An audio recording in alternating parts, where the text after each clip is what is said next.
Assalamualaikum warahmatullahi wabarakatuh. Kali ini saya akan belajar kontaktor sama Mas Agus. Nanti Mas Agus menjelaskan apa itu tentang kontaktor. Yang pertama saya tanya, kontaktor itu apa, Mas? Oke, terima kasih pertanyaannya.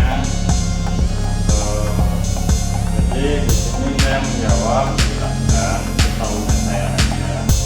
Kalau ada salah yang mau dikoreksi kita saja sama. Kontaktor itu biasa disebut untuk Apa ya, dia ngontak otomatis dengan apa namanya, tenaga listrik. Jadi ketika dia sudah ketegangan yang sesuai dengan kontaktor, misalnya motor 220, dia akan ngontak otomatis.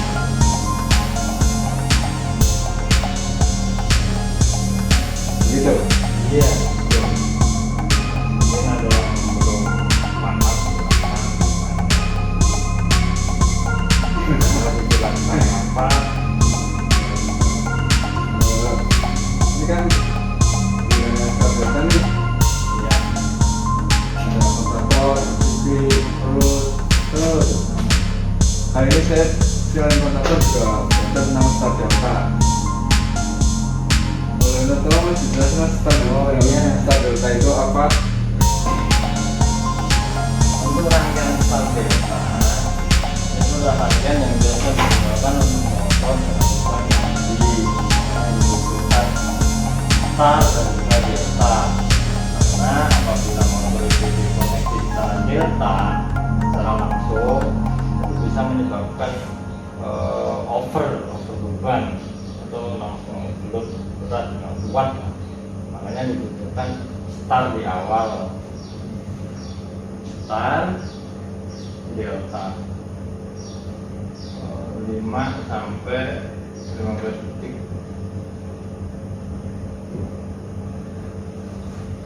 Dia langsung beralih ke delta. Untuk rangkaiannya seperti yang terlihat di gambar. Ini kan rangkaian delta.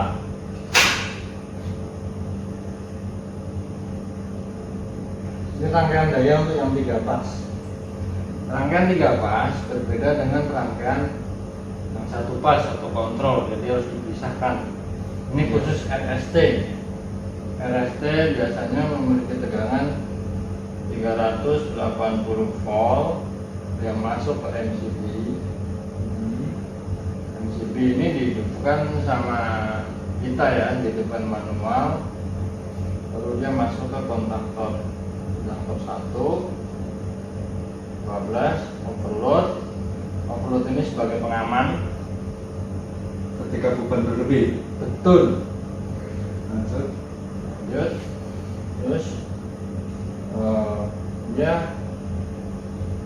3 kabel U1, V1, B1 ini yang dibikin start di sini. Dia dikopor di sini, ini di sini.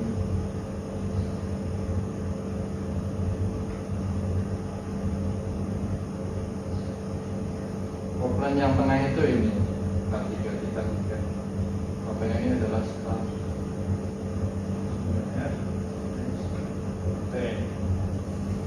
Setelah 15 detik yang hidup ini tidak dikopel. Ini maksudnya delta yang hidup. Iya, yang hidup kan buat gantian ya. K1 masuk ke motor, K3 K2. Ya, ini akan ada 6 kabel nih motor kalau kita ambil garis ini ya, khusus motor ya. Nah, ini kan UPW, U1, P1, B1. Dia ada 6 kabel ya, ketiga kabelnya itu bersetar dulu 15 detik, baru ke delta. Ini bergantian, jadi nggak kerja barengan. Kok bisa berubahnya itu gimana Mas? Ini menggunakan timer. Ini nanti cara kerjanya ada di rangkaian kontrol. Boleh dijelasin Mas rangkaian kontrolnya gimana? Oke, berarti untuk yang rangkaian daya sudah paham ya, kira-kira seperti ini. Nanti bisa dicoba videonya. Ya, untuk rangkaian kontrol yang di gambar ini fase atau 220 volt. Boleh mengambil dari R saja atau S saja atau T saja, itu terserah yang memasang. Sama netral. Misalkan kamu ambil dari S, boleh masuk ke MCB 1 pas. Ini bebas beberapa ampere, 2, 4, 6, 10 tergantung besarnya motor. Ini tombol stop. Jadi kalau nggak ditekan dia nggak putus. Ini tombol on, start. Jadi ketika dia kalau ditekan, ini langsung off. Di sini ada NO K1 ya, buat pengunci. Ini K-utama ini terus. Oh, ini di sini kunci terus. Nah, di sini saya tambahkan ada kekurangan. Kita nambahin dia di overload ya. Overload. Ya. Overload. Sama ya di sini ya. 95, 96 untuk NC kalau nggak salah. Kalau nggak salah mau dikoreksi. Jadi ini overloadnya di 1 pas, dia kayak saklar. Ketika dia beban berlebih, menginstruksikan ke overload yang di sini, dia langsung putus. Semuanya berhenti. Ya.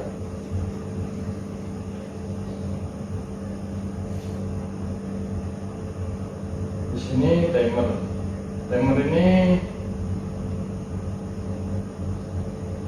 boleh ngambil dari sini karena tadi overloadnya lupaan dari aman ya.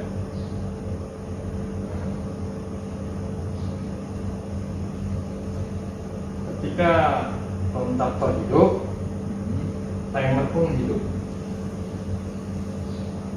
Jadi masalah apapun yang terjadi kesalahan di sini semuanya diamankan dengan overload ini. Seperti itu. Jadi ketika ditekan telepon mengunci K1 sama timer hidup. Ketika T1 hidup, ini untuk yang NC nya timer, dia otomatis langsung nyambung. K2 NC ini posisi masih mati, dia otomatis nyambung masuk ke K3, K3 nyala. Jadi 1,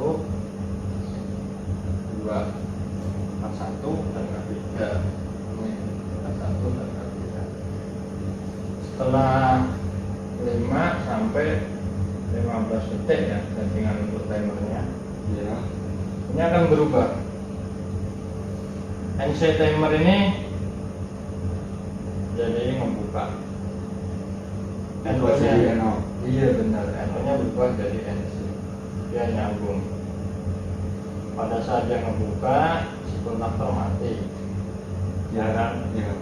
Akhirnya dia nyambung. Setelah dia nyambung, melewati NC K3. K3 ini yang sudah mati masuk ke K2. K2 nyala. Yang nyala jadinya K1 dan K2 untuk delta. Jadi jaraknya 15 menit ya untuk delta. Dan begitu seterusnya.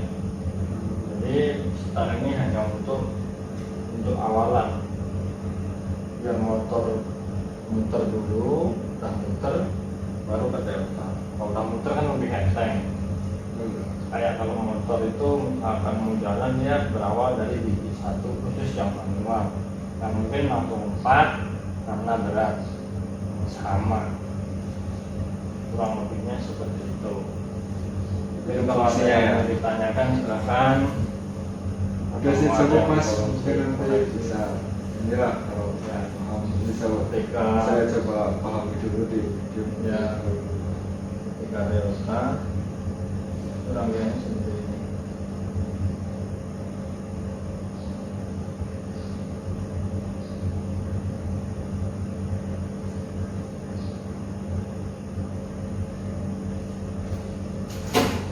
Jadi ini perbedaannya ya, rangkaiannya ini star, ini delta.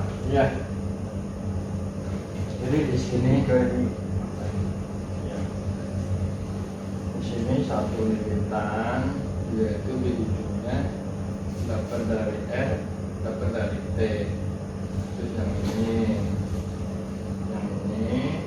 dapat dari R, dapat dari S. Terus yang ini dapat dari T, dapat dari S juga. Yang bawah 1, 2, 3. R, T, R, S, S, T. Ini sebuah kunci. Kalau kebalik, gagal. itu apa yang akan terjadi kalau misalnya gagal, Mas?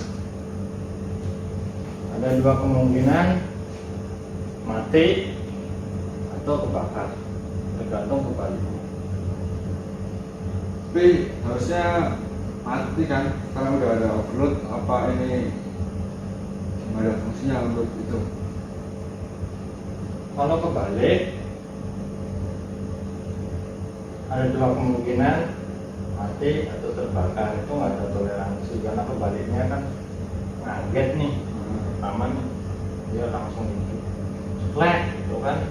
Memang ada respon ke overload itu langsung akan memerintahkan mati. Terus, tetapi namanya api terkadang ada dengung gitu. Nah, selama dengung sebentar itu overload langsung mati.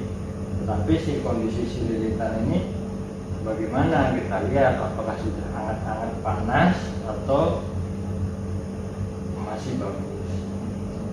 Yang jelas jangan sampai kebalik. Yang dulu yang terjadi di lapangan kebanyakan kebalik, game over. Karena kebalik dari ininya, masanya. Mau langsung overload ya pasti. Jadi ada kemungkinan dia terbakar ya, rusak ya. Iya, kayak kesengat, sudah terlanjur kesengat gitu. Karena kondisinya itu jalan. Kemudian Mas, makasih ya penjelasannya tentang ini. Oke. Mudah-mudahan ya saya bisa memahami lebih dalam nanti. Ya, semoga Di- bermanfaat untuk kita semua lah ya. Kalau ada kesalahan yang mohon dikoreksi. Kalau ada yang mau dibicarakan bareng-bareng, kita sama-sama sharing, kita cari solusi. Selebihnya ya intinya kita belajar sama-sama. Oke. Siap. Terus apa nih? Belum mana ya? Belum sampai ya. Oke, terima kasih. Sekian dari kita, sedikit tentang rangkaian daya Star Delta dan juga rangkaian kontrol Star Delta. Semoga bermanfaat untuk teman-teman semua, terutama untuk kita, dan semoga bisa berguna dan bisa diaplikasikan di dunia nyata. Kalau ada pertanyaan atau mau sharing atau mau koreksi, silahkan komen di bawah. Tinggal ketik WA hubungi Mas Toto, nanti langsung cus di apa namanya, direspon ya. Itu aja. Selamat sore dan terima Sampai kasih. jumpa di video selanjutnya. Ya? Oke. Oke. Tetap subscribe di Toto Channel.